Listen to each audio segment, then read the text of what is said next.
it's something that depends on big... You're the speculator. See, you and I think differently. I think of the possibilities, but I'm afraid to put things in. When I see the dark, I always figure the dark as too big for me to guess at. You see, to guess, it's not much use in guessing particular things. But you're different, and I would like to discuss with you sometime. How do you do that? Because I'm really a little afraid to make specific guesses. Your background? I don't know. The way you kind of grow up. I don't know. I'm afraid to make specific guesses because the moment I'm making that guess, I can see 7 other alternatives. And so, since I see these other alternatives, I don't know which one to piddle with. I don't like to spend a lot of energy on one. My choice is very simple. I don't set any requirement that the answer be right. It's just what I'm interested to follow. That's the difference. That's the difference. Yeah. Well, I'm trying to find If I'm interested in I'm trying to find out not how nature could be, but how nature is. See how what's right. Well, I don't think you'll ever find it, you see. I don't think you'll ever find it. I see. And your idea is to find out what nature could be. Different possibilities. What I think is interesting.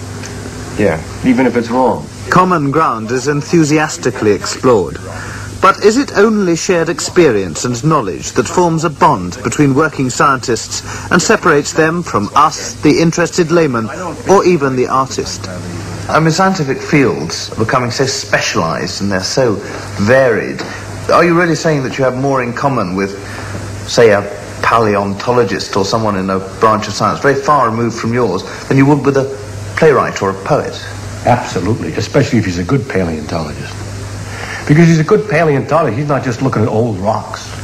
He's looking at the history of the earth. He's looking, when he stands and he looks at his own fingers, and he knows it's got 5 bumps. And he thinks of how did it evolve with 5 bumps. It's got the same as whales, and so on. And we keep talking about the importance of the fact that the thumb opposes. Then we can start discussing, is it really so important that the thumb or is it language that has been evolved, the system of symbolism? Or the size of the brain. This is a paleontologist. I can talk about this stuff. It's close to his field. Dolphins have bigger brains than we are. They have a signaling system, and you get interested in that. And you start to discuss all that they know about dolphins, and you complain that the way the United States Navy has been doing its experiments is not right, and we ought to find out more about dolphins. And you go on and on. You talk, those are things of the day. They're just as good, but you can go on and on.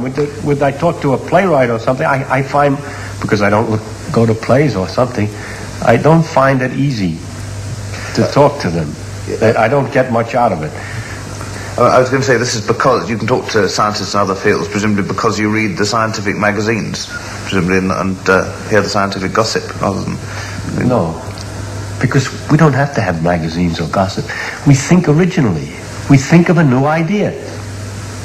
We talk to each other and we try to look at something from a new point of view, and we delight each other in a new point of view. And when you're talking to somebody else who's trying to think of something new, different, and he thinks he's thought about the whales or the dolphins, and he has some little thing he's thought of that's a little different than the thing that you've thought of. And so when you're talking back and forth, he's excited by your point of view about dreams, and you're excited by his little observation that he has made about dreams, if he has happened to have thought about that. So the point is,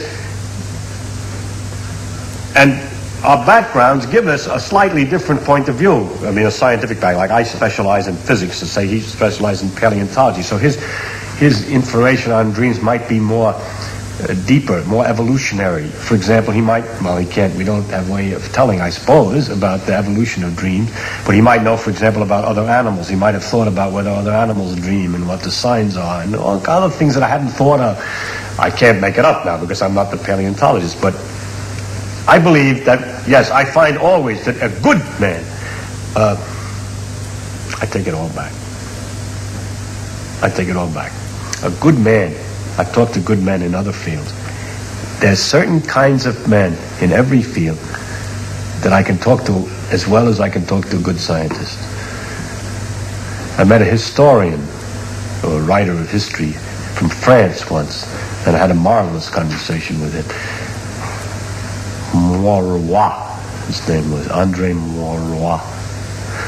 And then I met an artist, Robert Irwin, who's a very important artist in Los Angeles in modern art, and I could talk to him at the same depth of excitement. So I take it all back. If you give me the right man in any field, I can talk to him. I know what the condition is. That he did whatever he did as far as he can go. That he studied every aspect of it as far as he has stretched himself to the end. He's not a dilettante in any way. And so he talked deep as far as he can go, and therefore he's up against mysteries all the way around the edge. And awe. And we can talk about mystery and awe. That's what we have in common. You were talking a bit about these fallow periods when things get very painful. After discussing working problems, it is natural that Feynman and Hoyle should savour that most thrilling pleasure of all, the moment of revelation. You try all sorts of things and you're hopeful about trying it. Have you had a moment when, in a complicated problem, where quite suddenly the thing comes into your head and you're almost sure you've got to be right? Oh yes, This is a great. Oh God, And then you try to figure out what the conditions were of that moment that you can do it again. Yeah. For example, I worked out the theory of helium once, and suddenly saw everything. I was struggling for 2 years, That's right. and suddenly saw everything. And one afternoon, I can remember everything about it. By the way, it's psychologically funny. You can remember the color of the paper you were writing on. Is that true? And the room and everything else.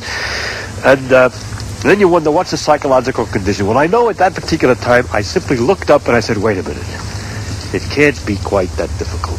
It must be very easy. I'll stand back and I'll just treat it very lightly. I'll just tap it and it'll say bunk, bunk, and there it was.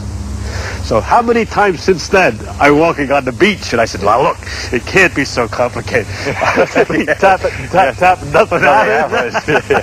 Nothing happens. So the delights are great, but the secret way, what's the condition? It's that missing bit in the brain, isn't it? Right. That suddenly lights up. And I have no idea. I've thought about it because some man suggested I think about that.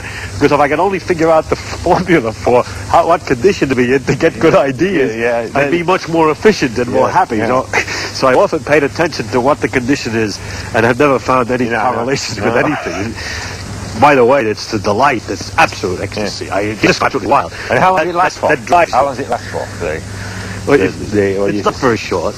It's a very big moment, and then 3 days. And so on. And then there are lesser pleasures as you see, as you work on more things, and more people notice it. And but the high peak, you're on the high peak for about 3 days. That's right. Yes, it's like a supernova, I suppose. Yes. No, that's 54 days. That's better.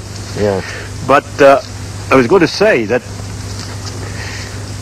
it's the hope of that kind of gold that keeps you going. That can keep you going through these doldrums, you see. And that I think what I learned when I was a child from my father was that if you did work a little bit at these things, there would be a time at which you'd get there. And I had to learn that first, so I'd never been able to do it. Yeah. And then afterwards, you wonder, why the devil was I so stupid that I didn't see this? That's not only true of you, it's true of the history of the science. You can always look at a particular moment in history and wonder why they hadn't thought of it 20 years earlier or 10 years earlier, depending on the case. It's because we're dumb somehow. It's most mysterious, this. It just means that however good you may get comparatively compared to apes and so on, we're still very bad at it. Absolutely. Yeah. We're doing the best we can. And and they're kind of stumbling. It's very good. This depressing and sobering thought. Well, it's been fun.